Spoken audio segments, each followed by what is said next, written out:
Welcome to Adevinta. I'm Fernando. I work here as a developer.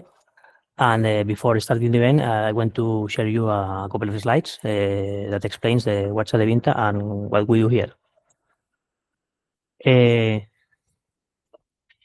Adevinta is a global online classification specialist, and we operate in 11 countries. We have a purpose, mission, and vision. I have to read because it's a lot of text, but I trust.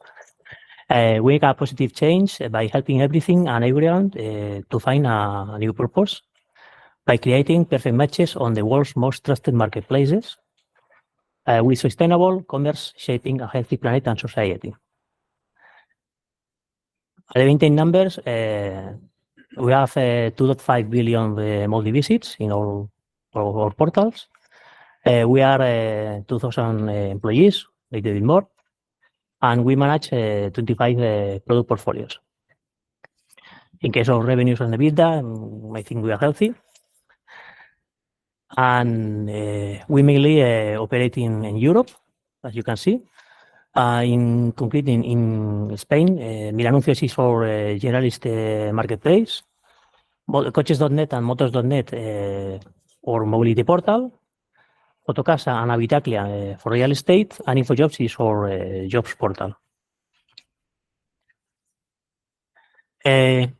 We usually work remotely, but we have offices like this office, and we have in Barcelona, Paris, Amsterdam, and Berlin. And that's all. If you want to know more about Adevinta, we can chat after the event, taking some drinks.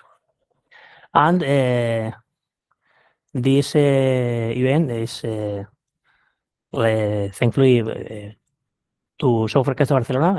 I'm also a volunteer, and I want to share a couple of slides about Software Cast Barcelona also. What we are a community of developers, and we want to share and improve our knowledge. And we agreed to the Software Cast Team Manifesto. And we are a non-profit volunteer group created in 2013 with 3,000 members.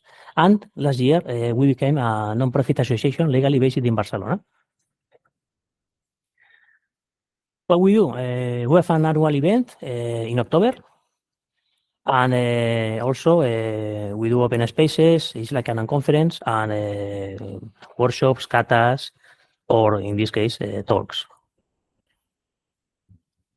If you want to see what are we doing with coding dojos, this is our QR, and maybe we do twice a month or a little bit more.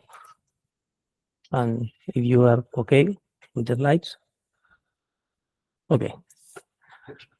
And you want to follow us, there are our social links. And that's all. In this case, I will want to introduce Sergey. It's for you. Thank you very much. Thank you very much.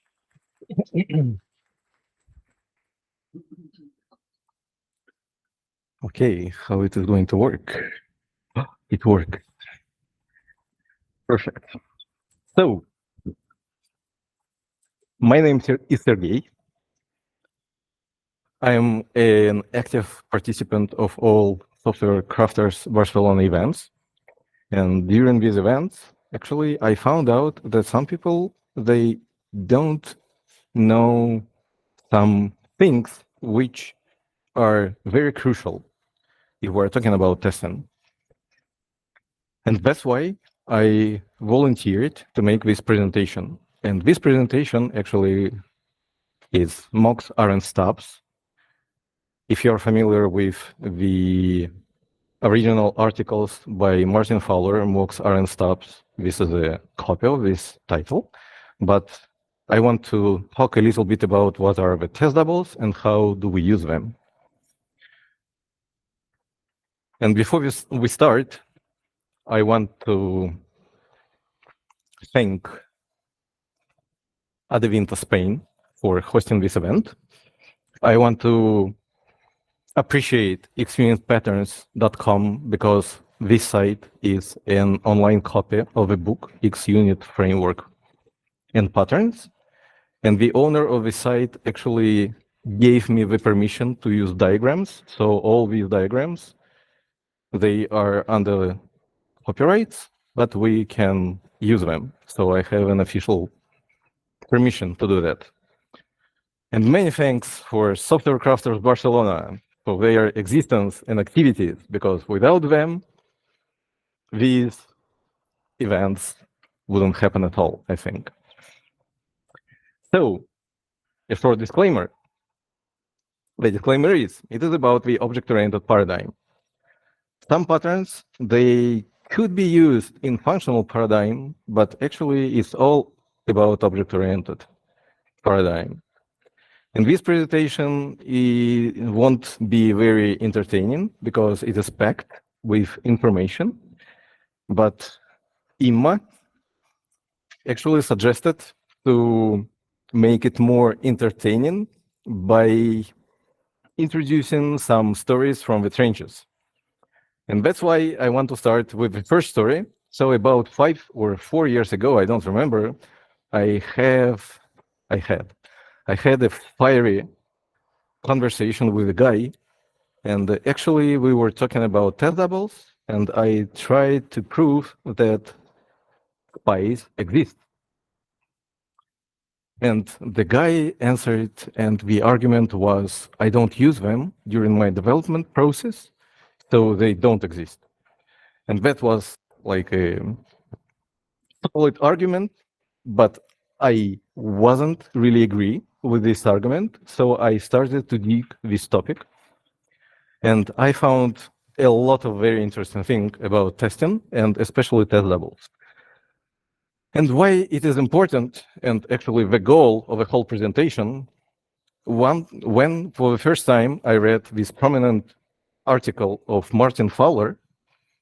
This article it is written in very simple words, so you can understand something like spy, you can understand some awkward object, but without additional context, without understanding some things, it doesn't make a lot of sense. So this presentation is going to introduce, so we can see this article as an iceberg, and the article presents like a top of the iceberg, and this presentation is going to introduce a little bit from the depth of this whole big topic about testing and test doubles.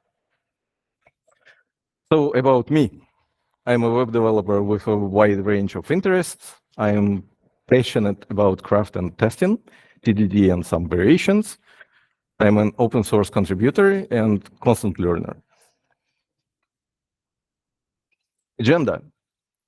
We're going to recap unit testing in general. We're going to talk a little bit about organization of a unit test.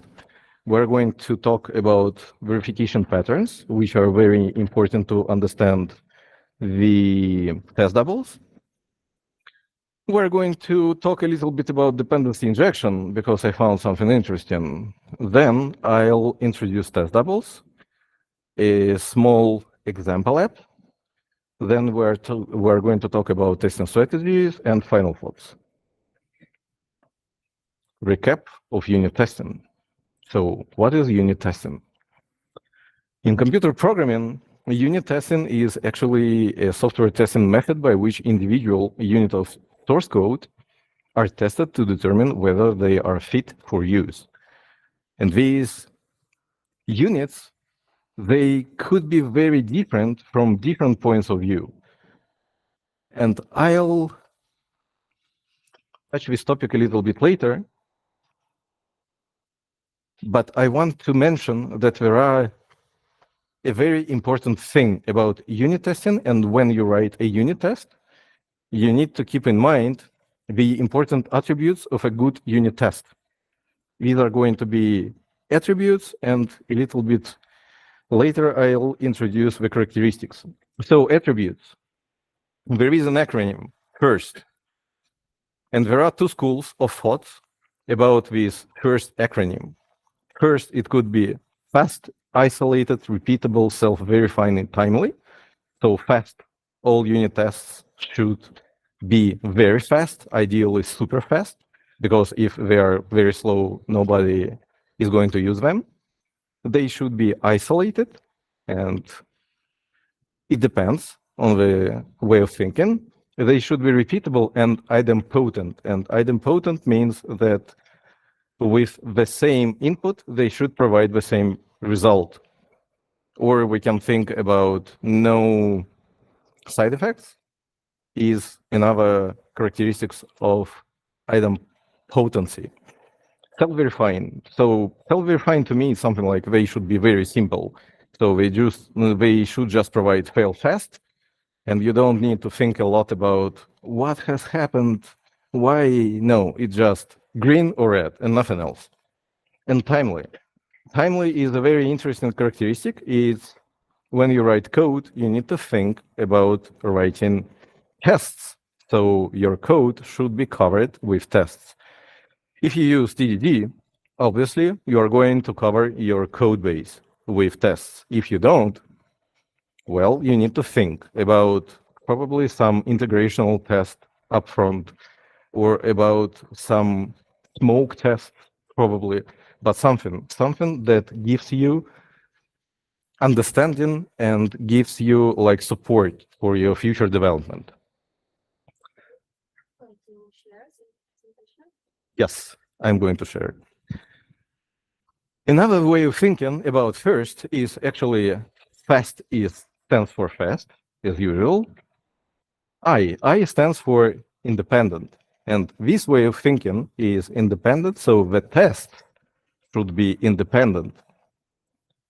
And that's very important because, for example, if you have a global state, your tests are flaky or your tests are not secure. If you don't have security of your test, if you are not sure about your tests, you are not sure about your product. And that's very important to keep in mind.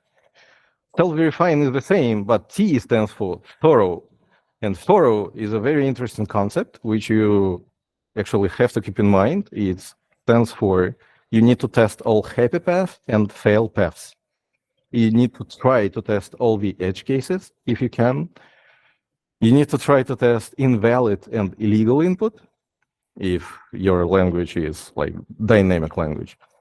And you need to test for large and insecure values. And large values is an interesting concept. Here we have Manuel Rivero, who is another active participant of the community. And during one of the events, he actually shared or pointed out this TDD guided by zombies. And this is another perspective that you might use for looking at unit testing. And this is a very interesting concept. There is a video, TDD guided by zombies by James Grennan. I highly recommend watching it. So the idea that zombies stand for 0, 1, many, it's pretty simple. So you start with a simplest case, which is 0, when you cover 1 something, if it is a collection, for example, then many. And this part is probably the most important. So you need to think about boundaries behavior, you need to think about interfaces, and you need to think about exception exercise. Exercise means testing. Simple scenarios, simple solutions. Amazing video. So thank you very much, Manuel Rivero. That was very useful. A unit test. A block of code that verifies the accuracy of a smaller, isolated block of application code. The diagram might look simple or even stupid, but pay attention that the test code actually depends on the code. And this dependency, a lot of people don't think about this dependency, but this dependency can be, your test could be very highly coupled. And if they are very highly coupled, you have a lot of problems, especially with refactoring. And if you have problems with refactoring, that's bad news because your application is viscous, your application is hard to update and maintain. So keep in mind that test is always depend on code. And the level of dependency could be different, but we're going to talk a little bit about it. So about unit testing, we can write unit tests manually and reinvent the wheel, but it is better to remember about a huge experience accumulated by our industry and refer to it. And we can talk about XUnit patterns or frameworks. But before we dive into XUnit framework, I want to mention two things. That historically, unit testing or a unit test was a unit of work. Today, a lot of people think that actually a unit test is like for one class, but it's not true, literally, because it depends on your way of thinking. It depends on the school that you use while you write the tests. And actually, unit test can be used for a component. And that's an interesting idea to think about. And as I've mentioned before, there are very important characteristics. I'll update the presentation a little bit later. So the characteristics. The tests, they should be like a protection against regressions. Regressions means errors or mistakes. They should be resistant to refactoring, because if you refactor your code and your testing code base fails, well, that's a problem. They should give fast feedback, and they should be maintainable. So remember that even if you write your unit tests and you think that everything is okay, it is a good idea to make sometimes a revision, and you wouldn't believe, but there is a term, refactoring of tests. And in some companies, refactoring of tests is an important part of the development process. So here I want to mention that a lot of people think that code is an asset, but code is not an asset. Code is responsibility. So any code that you've written, it's your responsibility in some case or in some way. So that's very important to know, I think. Okay.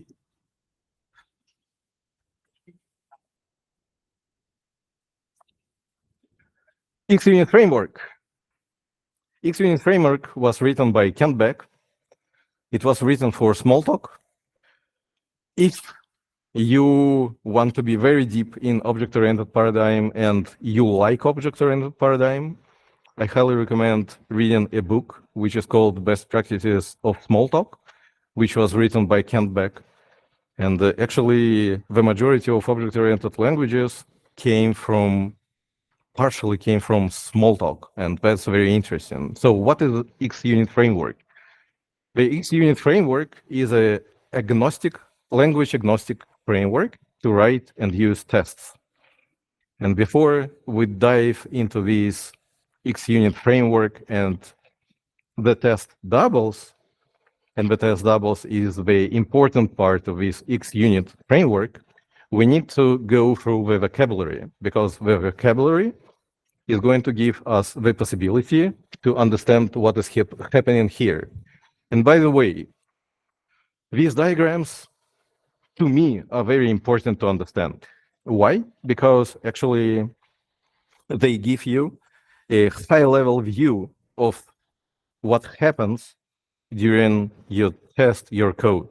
And that's a very interesting feeling when you see that, for example, you have a framework, a testing framework, which forces you to put some code in teardown stage, and you think, okay, so in teardown stage, they need to clean up the fixture somehow. So it does make sense.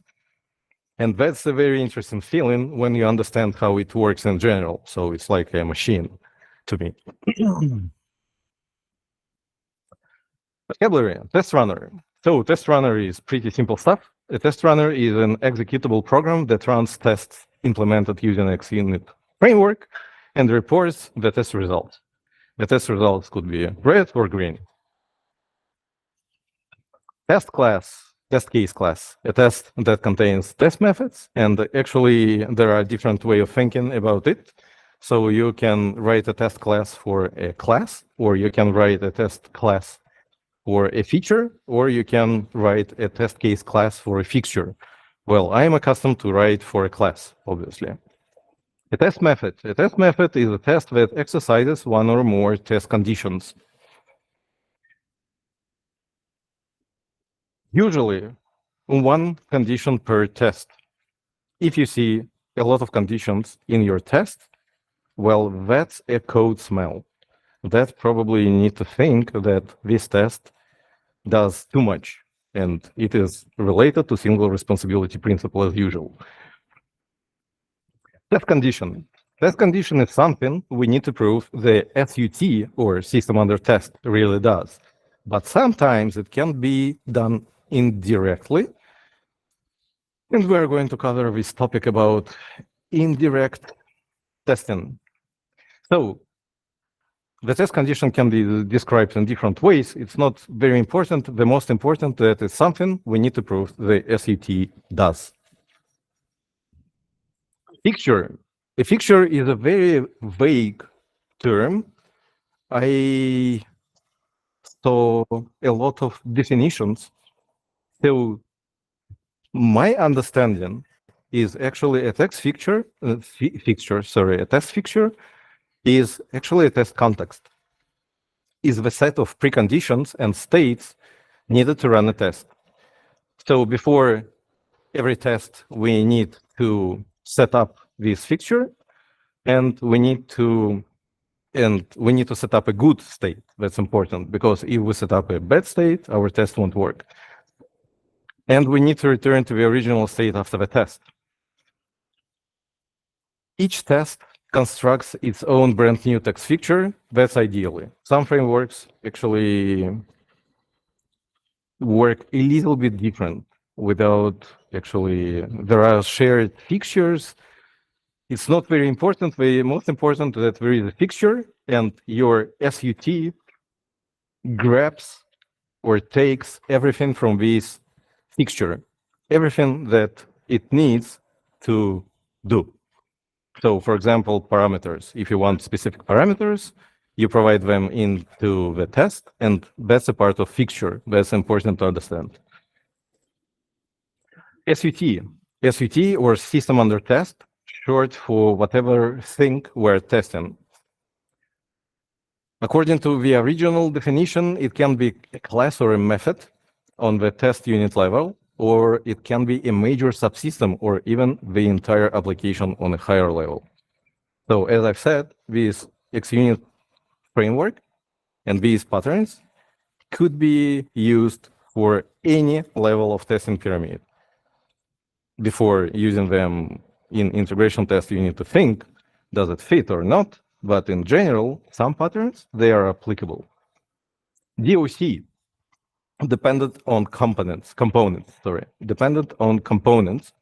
is any part of the application or system we are building that is not included in the SUT, but still required to run our test because it is called by the SUT, or because it sets up prerequisites data that the SUT will use. And why I pay so much attention to these two, SUT and DOC, because actually this part is for test doubles. When you use test doubles, you substitute this DOC part. And that's important to understand, that actually you substitute dependent on components. Test double. is any object or component that we install in place of the real component specifically for that we can run a test. And here, this is a perfect diagram that client relies on DOC, but on the creational stage, we substituted this DOC with test doubles, and our system under test uses test doubles. And we sometimes cannot control this dependent on components, but we are in total control of test doubles. So that's why we can control the test and we can make tests predictable. And that's the most important part. Four-phase test. I'm going to elaborate this idea, but in short, each test method implements a four-phase test that ideally verifies a single test condition. Second part, organization of unit tests, of a unit test. So I think a lot of people here know well-known patterns like AAA or GVT. So AAA stands for arrange, act, assert. We arrange something, we act on the SUT, and we assert the result that SUT returns us. DVT is almost the same pattern, but we are using it in behavior-driven development.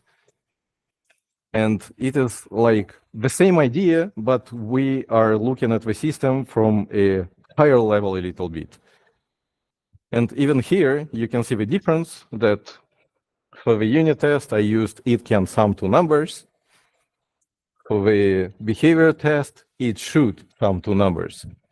So even when you look at the new code base, testing code base, you can find some hints what actually the author tried to convey with these ideas. So to me, I usually use it can or it could for unit test, it should, generally it should for behavioral test.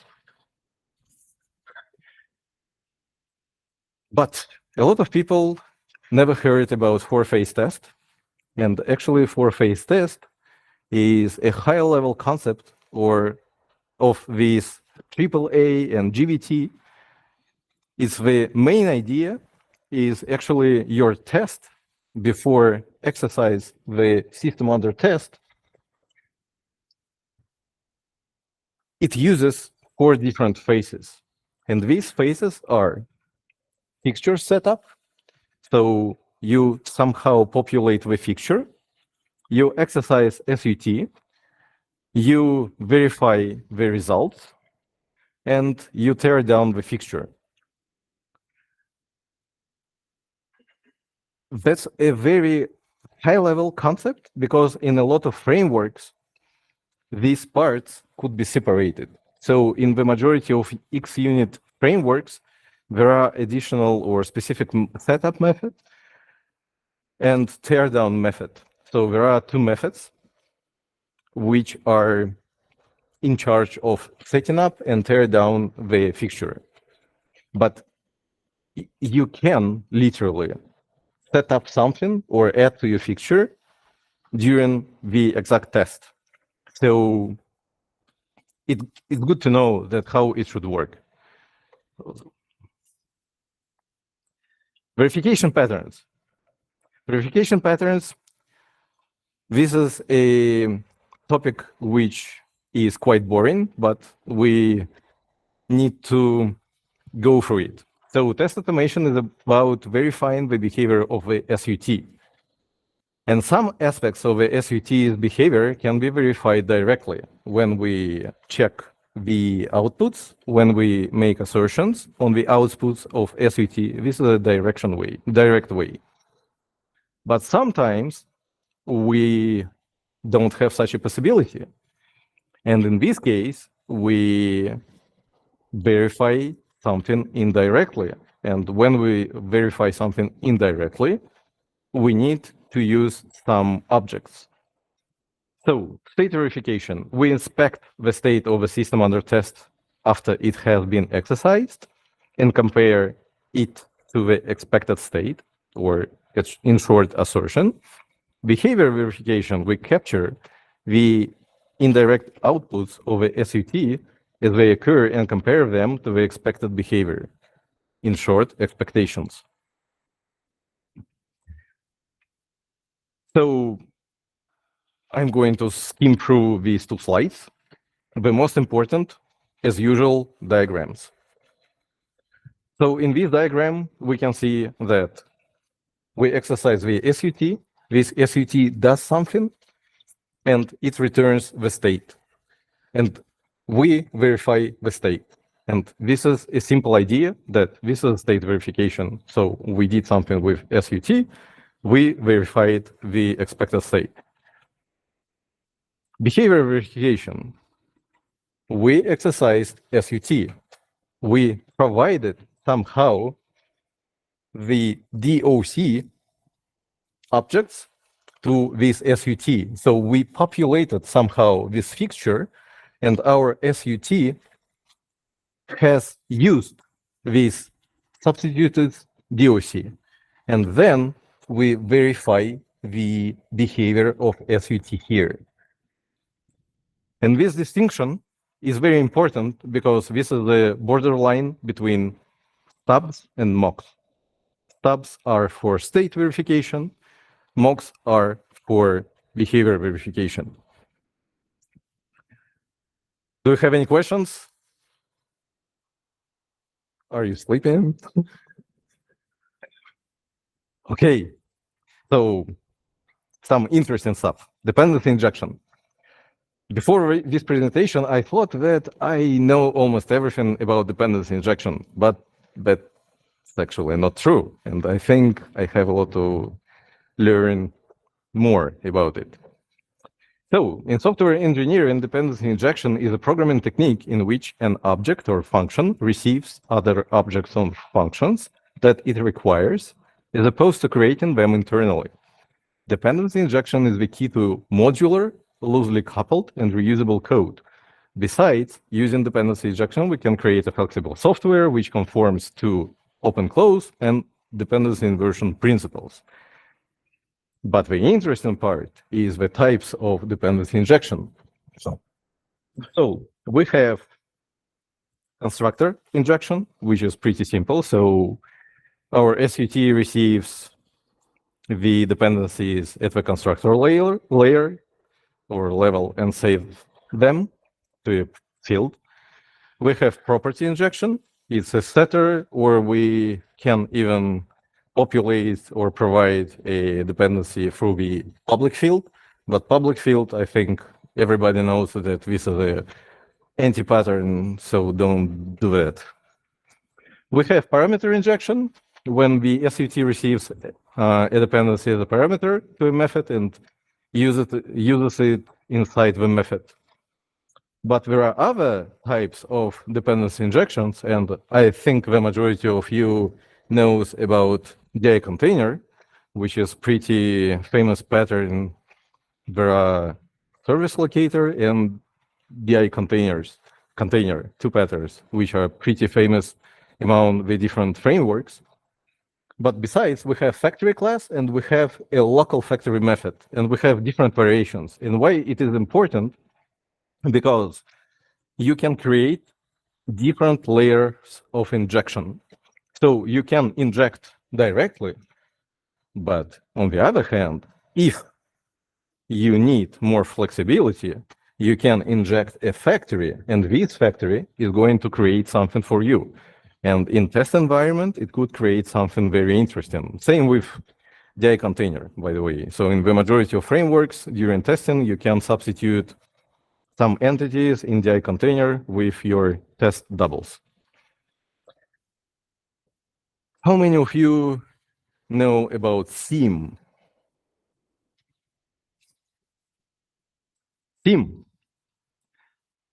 By the way, dependency injection is not enough. Why it's not enough? Because actually here, it's nothing said about the abstraction.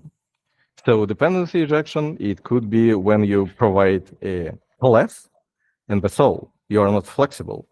You are tightly coupled to a class, and that's all. And the important term is theme. This theme was introduced by Michael Favers. He is an author of How to Work with Legacy Code, the very famous book. So the original idea is from our real life, the joining of two pieces of cloth, of leather, by sewing, usually near the edges. And if we're talking about programming, a theme is a place where you can alter behavior in your program without editing in that place. In other words, a theme is a place in the code that you can insert a modification of your behavior. And we create themes when we want to introduce another behavior, and themes have an intrinsic, very profitable effect. They hide the complexity. So I think the majority of you heard the principle program to an interface, not an implementation, which was coined by Eric Gamma a long time before. So actually, this is a theme. When in your language you use or interface or an abstract class, you introduce an abstraction. And when you have an abstraction, you can provide different implementations. And this is a very important picture. As I said, themes hide the complexity. So here, the class under test, it has 3 different dependencies. And for example, this dependency has another dependency and another dependency and another dependency, etc., etc., etc. It's too complex. If you want to cut all your complexity, you just introduce a theme. There is a refactoring pattern, something like change class to interface. I don't remember, but it is well known in testing world. So the idea is that if you feel that something is going to change here in the future, or if you feel that something is too complex here, probably it's time to introduce here a theme. So, as I said, themes imply abstraction and allow us to benefit from design by contract. How many of you heard about design by contract? Perfect. So I highly recommend you Google about design by contract. This is a not very simple, but a quite simple idea that your abstraction that you introduce on a theme, well, in the original work by Mayers, he didn't write anything about themes, but he wrote about abstraction. And imagine that your abstraction actually behaves as a person who have to follow a contract. So you literally describe the contract, the parameters, and the return types, and probably some interface exceptions, or some exceptions, or some events. There are a lot of things to think about the contract, but I highly recommend you at least reading about design by contract, because it helps make your development more maintainable and more understandable. So test doubles. Finally, after all this stuff, we reached test doubles. So test doubles are generic term for any kind of pretend object used in place of a real object for testing purposes. The name comes from the notion of a stunt double in movies. You don't need to read all this stuff. It's for the presentation, because I'll provide the information for every test double. So a dummy object. A dummy is a placeholder object that is passed to the SUT as an argument or an attribute of an argument, but is never actually used. Java, it can fetch a fact. We're going to examine this short application. So we have a fetcher, we have an assessor, we have a notifier, but for our test, we don't need a notifier for it now. So we introduce a dummy notifier, and dummy notifier is actually a notifier which does nothing, literally. So it can throw an exception if you want, if your business requirements, if you need to check if it literally wasn't called. But in general, it's like dummy, you don't pay attention, it's something like that have no behavior, that's all. Fakes. We're not going to talk a lot about fakes, but a fake is a the fake replaces a component that the system under test depends on. With a much lightweighter implementation.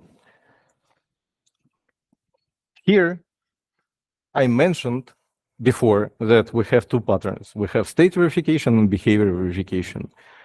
And fake is a state verification. So we provide the fake object to the fixture.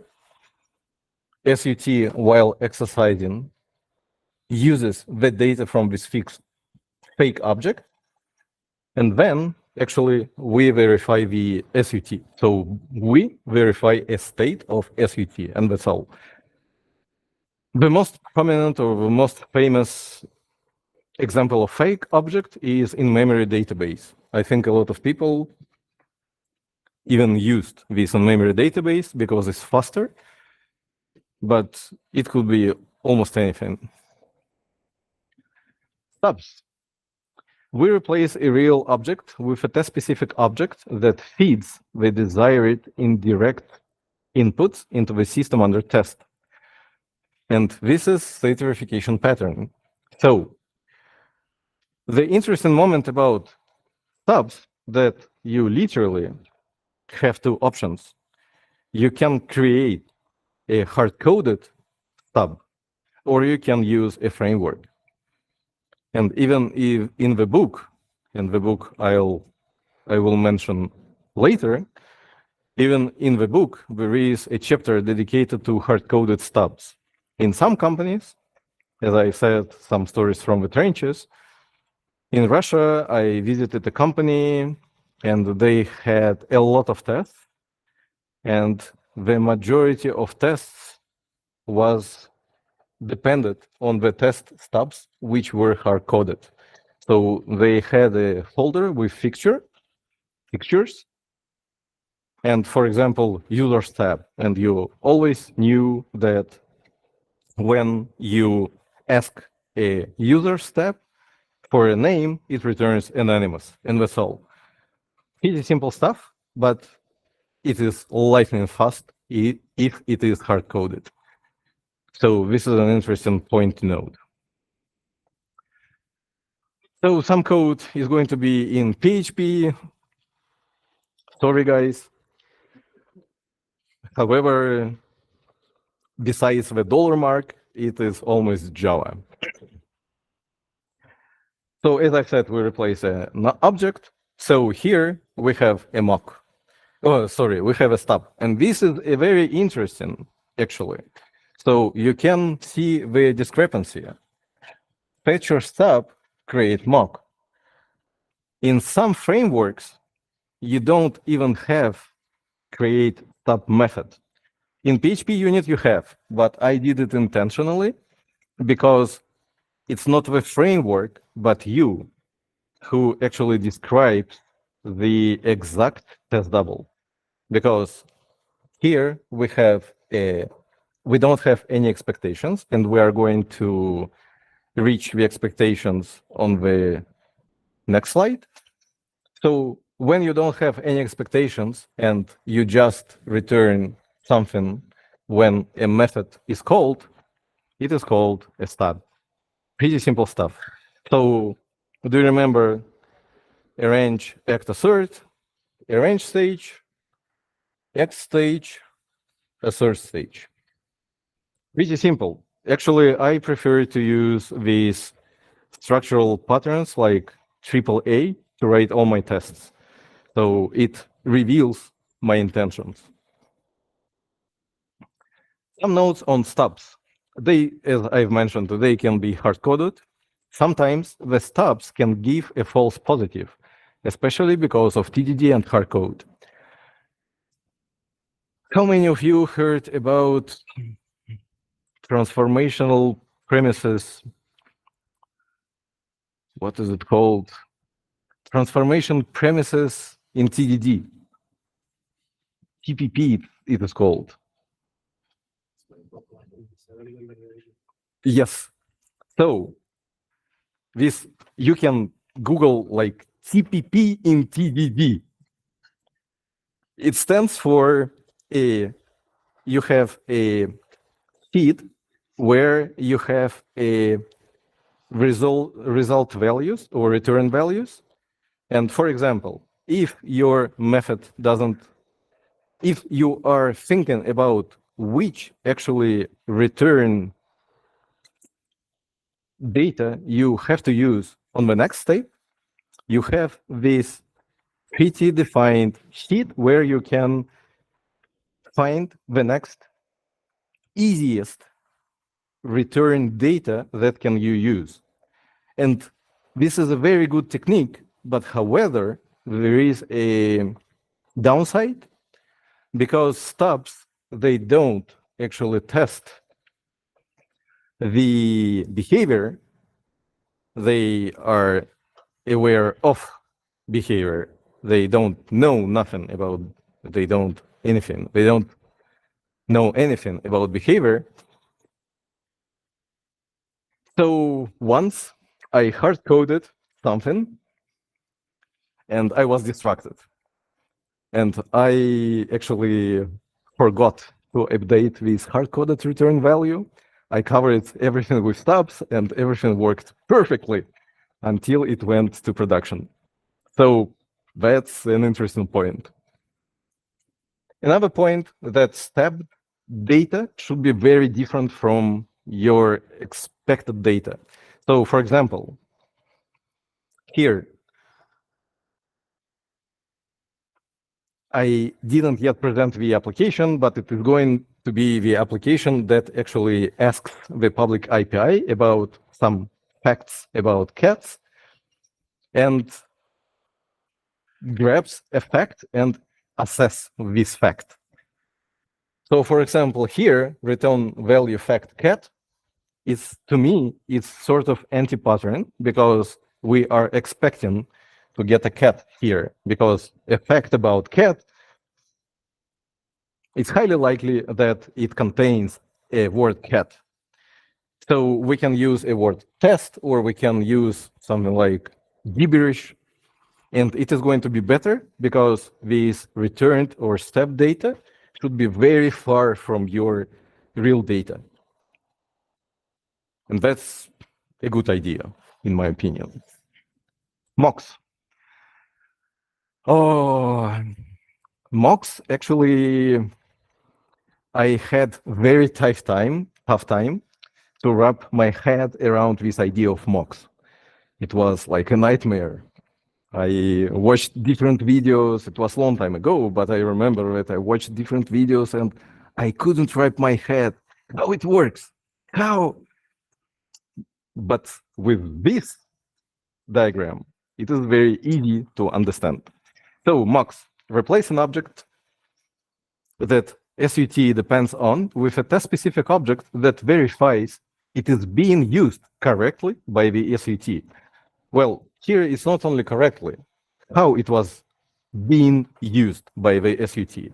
And this is a behavioral verification.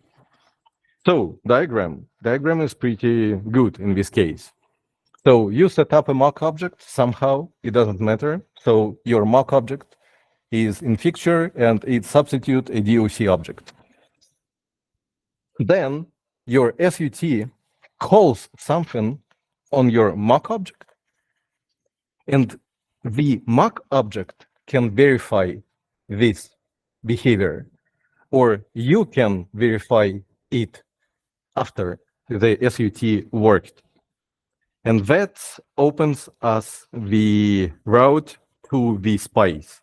because the difference between mocks and spies, that actually mocks in general, they check the expectations here and they can break your tests. Stubs cannot break your test. Spies cannot break your test if they are really spies. But mocks can break your test. And this is probably the most obvious distinction to understand in the difference between all the test doubles and why mocks are so special, because they literally can break your test.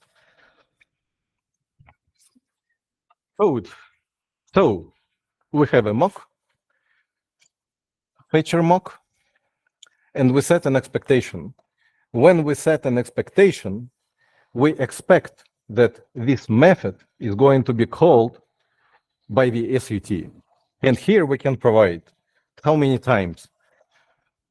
In some frameworks, you can see something like twice, times 3, times 100. Don't do this. I mean, if you need to expect that your SUT calls an object inside something like 100 times, something wrong with your design, for sure, to me. The idea is the same. So we arrange the mock object, we provide this mock object to the SUT, and here we assert. But actually, this assertion stage is not necessarily needed, by the way. And I am going to show the code. So you can think differently about it. In the PHP community world, it's okay, but in general, it's not okay. In general, because if you test a mock, you test a mock. If you test an expectation, you test an expectation. If you assertion, sorry. If you test the assertion, you test the assertion. If you want to test the assertion, use stop. If you want to test the behavior and expectation, use mock. Some notes on mocks. White box, black box testing. Does it ring a bell? Perfect. So mocks, they are white box testing something. They know too much about the internal structure of your code, and that's a pain. A pain because if you want to refactor your SUT, you could have some hard time. And here, I want to point out that use mocks if your abstraction is stable. It's the same like open-close principle. Use open-close principle when you have a stable abstraction. Use mocks when you have a stable abstraction, so you won't have hard time. Probably you are going to have hard time, but it's not highly likely. But if, for example, you just experiment with a new domain or you experiment with a new idea, try not using mocks at all, because mocks, they are not bad. A lot of people think that mocks are bad. No, they are not bad. They work. They work well, but you need to know when and how to use them. And as I've mentioned previously, mocks can break your tests. Spies in interesting concepts. And so it's a test double that we use to capture the indirect output calls made by another component by the system under test to later verification by the test. And this is behavior verification. So we set up a test spy, we provide this test spy to the fixture, we substitute the DOC, we exercise the system under test, the system under test uses this test spy somehow, and we verify something on the spy. We don't verify the system under test. We ask test spy what has happened? How this testpy was used? And this is the code. And as you can see, if we're talking about white testing, spies are probably the worst example of white box testing because they literally should know everything about this system. So in PHP unit pattern, PHP unit framework, we don't have spies. So the author of PHP unit, he deprecated all the method that could be used as spies because he against the spies. He's against the spies. So if you want to use a spy in PHP, you use mockery library. So we create a notifier spy. We provide this notifier spy to our checker. We exercise or we act. We make our SUT to work. And then we check our expectations, but we check it on the spy. So here we check that notifier spy should have received, so it was called with a method notify with such arguments. Why it is important to know? Because we're going to see it in the real app. It's not like real app, but it could be a real app. Some notes on spies. They lead to brittle test. So this test, refactor this test, is a nightmare. For sure, it is going to fail, for sure. So this is called overspecification. Overspecification is when your test knows almost everything about your system under test. And this test is brittle. Brittle means that you touch it and it fails, and that's all. However, the spies are best for protocols. How many of you know about protocols? Perfect. So, what is protocol? In programming, you have API. And what is API? The API is a set of signatures. So, if we're talking about object-oriented paradigm, you have an object. It could be like an abstraction, or it could be a real object. It doesn't matter in this case. You have an object, and this object has public methods, private methods, protected methods, and this is an API. By the way, private methods are not considered to be API, but protected methods are considered to be API, by the way. So when you write some protected methods, think about that you couple your implementation to your children. Not your children, but the children of your object. What is a protocol? Protocol, for the first time I read, there is a book, Design Interfaces in Programming. I don't remember. I'll definitely include this book in the list of recommendations. So the protocol is when your object should be called in a specific sequence.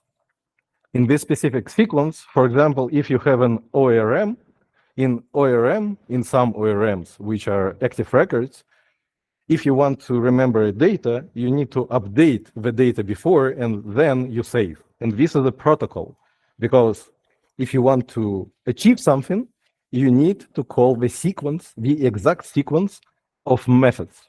And this is a protocol. That's not an API. API, it stands for the whole signatures, public and protected. But the protocol is more about behavior, how the methods should be called, then you want to achieve something. So spies are very good, are the best tool to check protocols. Mock or step. So sometimes you have a step which actually expect something to happen, or you can look at this from the other perspective. You have a mock that returns a step data. What is it? It is a mock, because mock or behavior verification has a higher priority. So if you included some expectations, your test double becomes a mock point. By the way, sorry. If you see something like a mixture of mock and stub, it could be a code smell. So it's a code smell. It's something like you need to think about, or probably I need to write 2 tests and split 1 test to 2 tests, probably. Some principles, I just want only to name them. These are principles that I actually heard somewhere. The first one, don't mock that you don't own.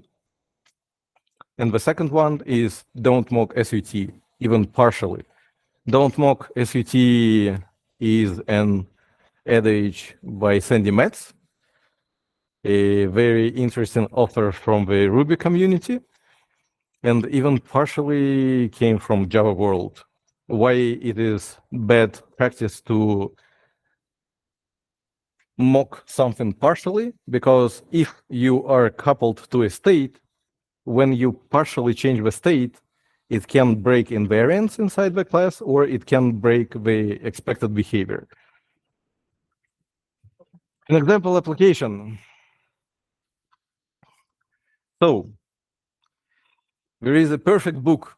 I think a lot of you knows, the majority of you knows, the book which is called Refactoring by Martin Fowler. And in this book, I like very much the sentence that Martin Fowler said that he feels always sleepy when somebody makes a presentation, but until somebody shows a code. And it's not going to be like a workshop, a real workshop, but I'm going to present a short application and I'm going to upload it for like testing purposes. So in example application, the goal, provide an interesting fact about cats, evaluate its truthness, and give a score. The process, we fetch a fact about cats from the public API. Then we use an algorithm to check the reliability of a fact, and we give a fact score. The output, the fact with the score and the opinion. The requirements. This is the most important. So what are the requirements? There are many requirements, but the most important are should lock incorrect interaction with the public API. When it receives a JSON, and this JSON is unexpected, it notifies CTO about the problem via email, it notifies programmers about the problem via email, and it notifies programmers about the problem via Slack. Why? Because previously, our production server didn't work for 2 days because nobody knew about the problem. So the CTO was like furious, and this business requirement appears. As you can see, it seems to be a sequence of some behavior. And when we have a sequence of behavior, we use spice. Diagram. I like diagrams because actually there are 2 famous ways of drawing diagrams. Is UML diagram. There are 21 diagrams in UML, and there is C4. Only C4 architecture something. There are only 4 diagrams, but I like UML diagrams. Unfortunately, I didn't have time to make a interaction diagram, but I'll include it in the presentation. So an ideal app, we would separate concern responsibilities. So here we have, that's interesting. Then even when you're looking at the diagram, you can see that you literally have some components. And these components here, they are pretty obvious. You have a fetch service, which actually fetches the data from the public API, and you have an assessor. So this is an assessor service, but the problem is that if I'm going to separate all the concerns, I am going to introduce the clear boundaries, I'm going to provide the value objects through these boundaries, etc., it is going to be very complex. So you won't see the test doubles behind the trees. So I had to make it less complex. And that's a very interesting experience because when you think about it, you think about responsibility here and here. But when you contract it in this way, this responsibility partially creeps here. And you are going to see that here the code is almost awful. However, it is a code which is covered with tests and everything is okay. But this is a very interesting proof that separation of concerns or single responsibility principle leads to a good design. And I'll show the code, and it is easier to show. 2 nodes. Here we have a theme, obviously. So we can use default feature, we can use curl feature, dummy feature, anything. Here we have another theme.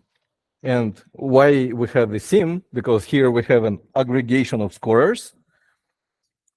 And the business logic of this scorer is not so obvious. We have 2 different scorers, and they are aggregated here, and they work somehow. So, but this diagram is very important because looking a little bit upfront, we have 2 schools. We have London School and Chicago School. And in London School, you mock almost everything. In Chicago School, you don't mock everything.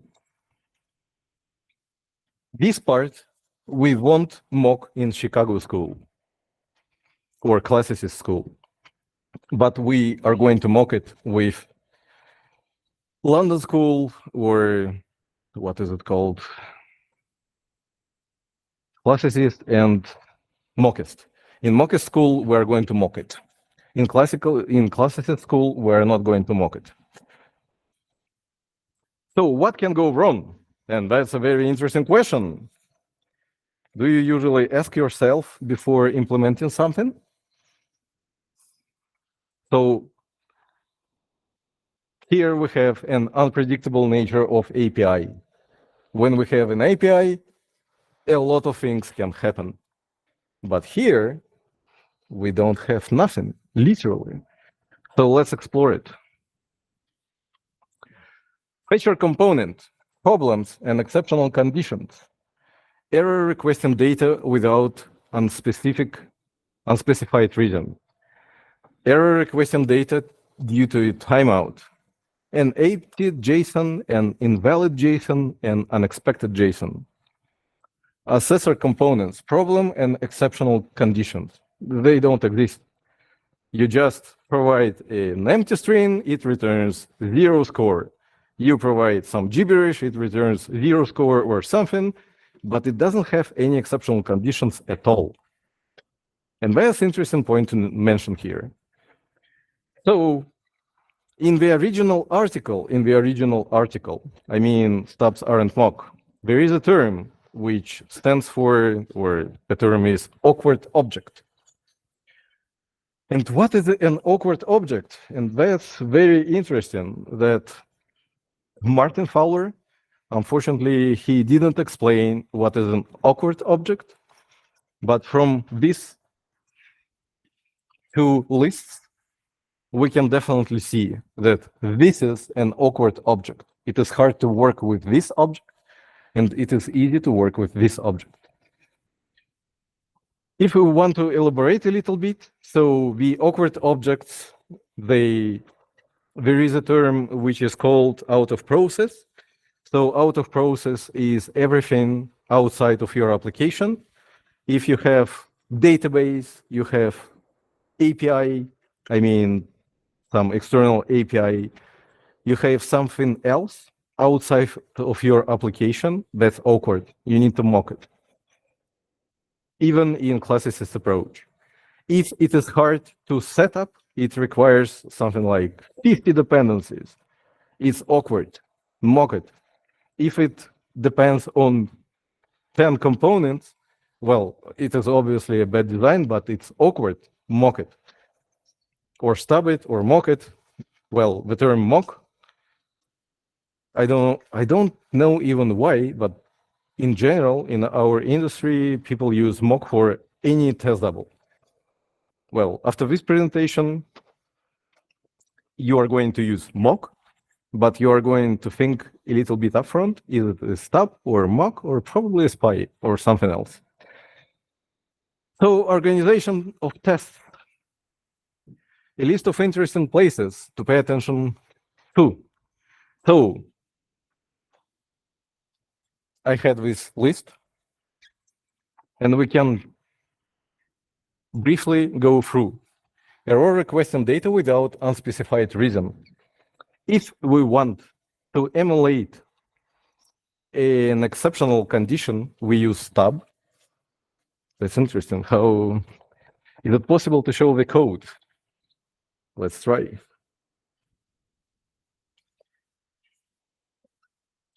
First thing, run the tests. They are green. Perfect.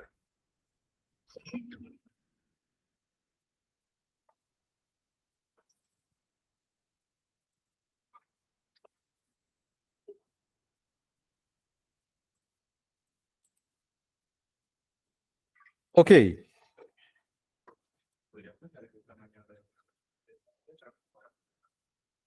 I don't know how to do it. Is it better? Okay. It could.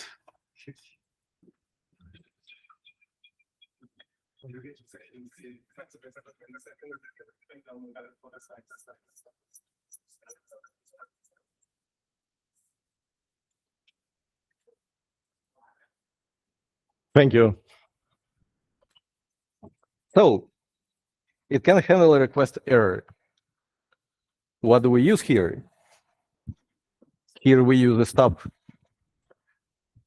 Here I used a method create stub, so I reveal my intention.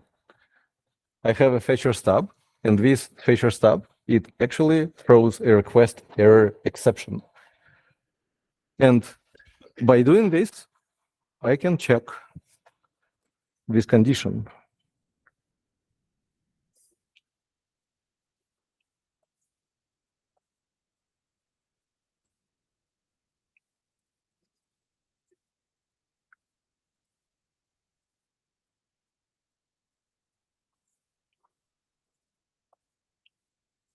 So the logic of the application, we have actually only two public methods. We have public method, which is random fact. And that's all for now. So I tried to separate the logic, like to make the methods not so dull to read. However, as you can see, as I've mentioned before, when you try to put all the responsibilities somewhere, like separate the responsibilities between code, the code becomes dull to read. It's too much code here for me. So we have a fetch fact method, which is actually uses a fetcher. And this fetcher, here we have an interface. And what interesting about this interface, that actually this is a design by contract. It's not literally designed by contract, but it's something similar to design by contract, and I'll explain. Ideally, you have to return a JSON object. So you have to return a value object with JSON or a value object with processed JSON it doesn't matter. The problem here is string is a primitive data type, so you cannot check if it's valid or not. So you kind of move the responsibility to check the data to the client. And this is a very bad practice. But because we are limited in code, we're limited in objects, we want to make everything compact, we actually use some dirty ways of writing code. So what is the design by contract? As I've mentioned previously, we have two parameters. The first one is a string, and it is the URL. In a strict design by contract, this URL should be an object with a validated URL.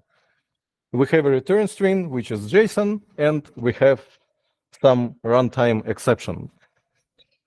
Why runtime exception? Because a lot of things could happen, so I used a general exception. However, the strict design by contract, you pick to one exception, probably two different exceptions, and you don't use general exception at all.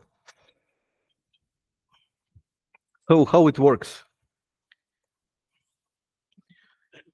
Here we have a fetcher, we call a fetch. It catches, we use try catch, it catches so runtime exception and logs special cases. Here we don't log it, but here we throw an exception.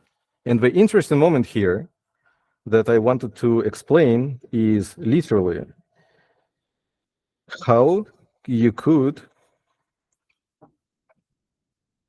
give me a sec.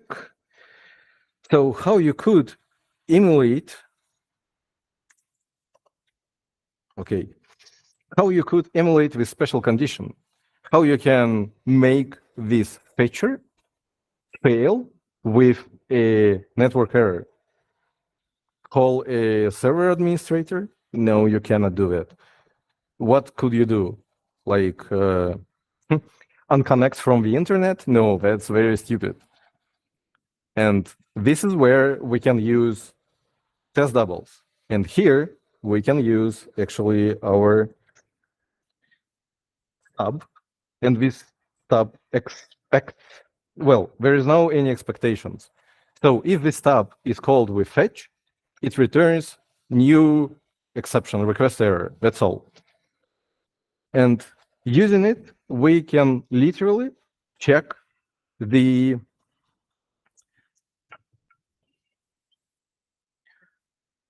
this is arrange stage. This is act stage. So no, arrange. This is arrange 2. Sorry. So this is arrange stage. So we create a stub. We provide this stub to a fact checker, and we know that it throws an error. But when an error happens, we expect a specific behavior from the system, and this behavior we assert here. So we have a check random fact when we call a random fact method with, and we are sure that inside the system under test, something has thrown an exception, our system under test should return an error string with request error. So here we assert the behavior of SUT, how it behaves in the case of the exceptional situation here. And that's an interesting example of how we can use actually stubs to verify the correct behavior of a system under test in exceptional situations. By the way, what time is it? Okay.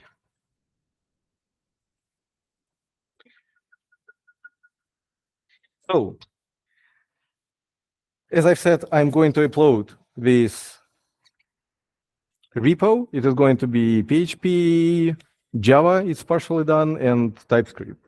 But let's explore two interesting things here. The first interesting thing is actually here, an unexpected JSON. you should remember that we have a very specific business requirements here. So if the JSON is of unexpected format, or something has happened with this JSON, we need to notify CTO programmers by different means. And that's a very interesting place where we can use spy. But don't be afraid, the test is awful.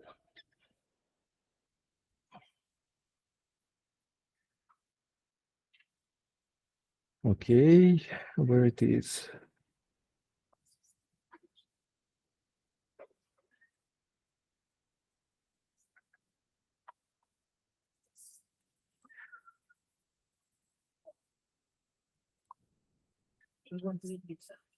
Okay. Next time, let's go through the presentation.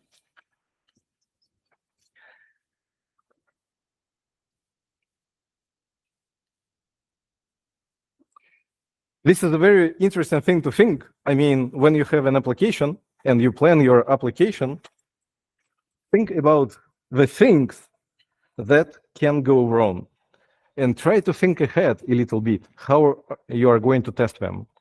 And this is probably an important part of this presentation, that you literally can make lists of some floppy things and think a little bit upfront how you are going to test them.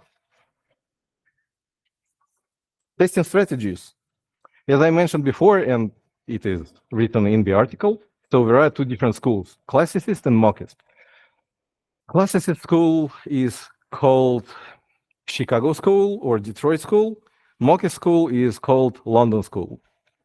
So classicist is to use real object if possible, and a double if it's an awkward situation, or it's awkward to use the real thing.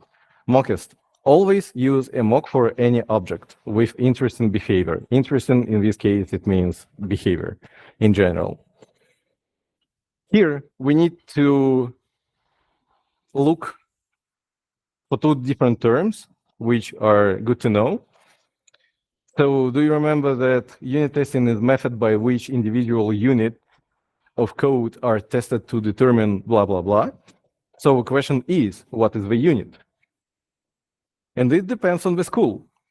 So in classicist school, if these classes are not awkward, if they don't make side effects, if they are not out of process, you can leave them. So the main idea, if you see that you work with inputs and outputs, and this is quite predictable, in classicist school, you don't use mocks.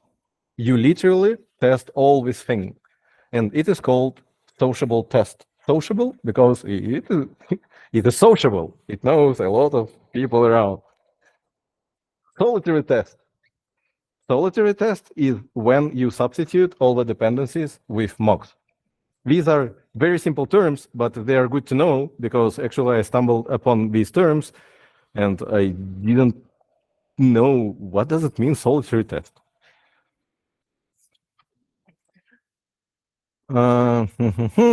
So, as I've mentioned previously, in mockist, in London school or mockist approach, you are going to mock this, you are going to mock this. In Chicago school, or classical approach, you are going to mock this, but you are going to use the real object here. Why? Because this part is all about inputs and outputs. You provide some inputs, and it provides some outputs. Nothing very special. And final thoughts. So one of the interesting ideas, as I showed previously in the code, that, for example, here,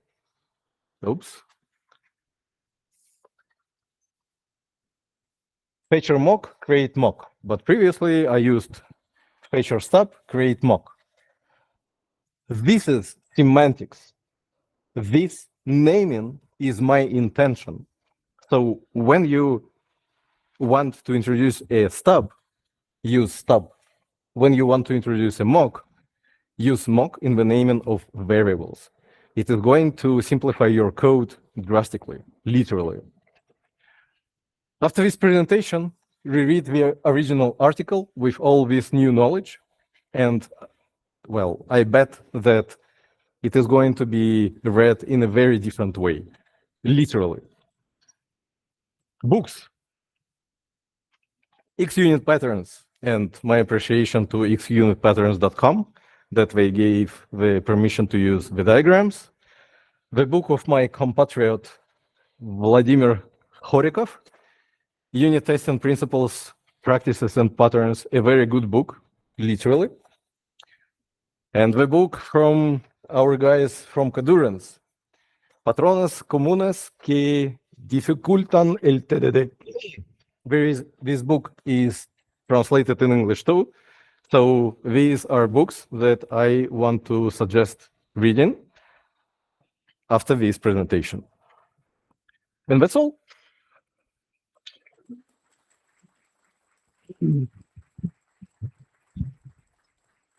Any feedback, any questions?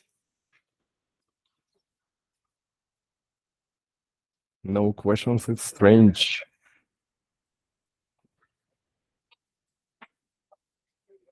Well, guys, it's a tough topic, a lot of new information, I know, so it takes time to settle down all this information, but it's not so tough or it's not so complex. Just read the XUnit test patterns book. It has everything you need to know about unit testing. Read this book. It is more like a high-level view. And these are like patterns of TDD and anti-patterns. And actually keep in mind, when you write code, keep in mind that there are first acronym, there are zombies, and there are patterns, anti-patterns. And your code are going to be the best one code in the universe. So thank you very much.